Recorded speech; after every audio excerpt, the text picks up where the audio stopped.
দেখলাম যখন আন্দোলন শেষ করে আমরা হলে ফিরলাম তখন দেখলাম যে শেখ হাসিনা বলেছে যে মুক্তিযোদ্ধার নাতি নাতিদের চাকরি হবে না, তো রাজাকারদের না হবে।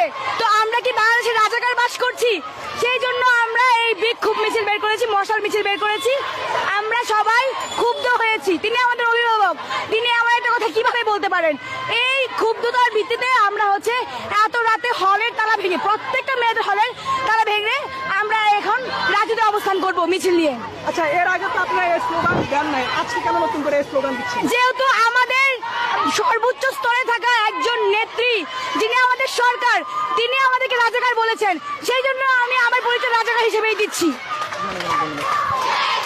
আমরা আন্দোলনরত একজন শিক্ষকের সঙ্গে কথা বলছিলাম, তিনি যেটা বলছিলেন যে প্রধানমন্ত্রী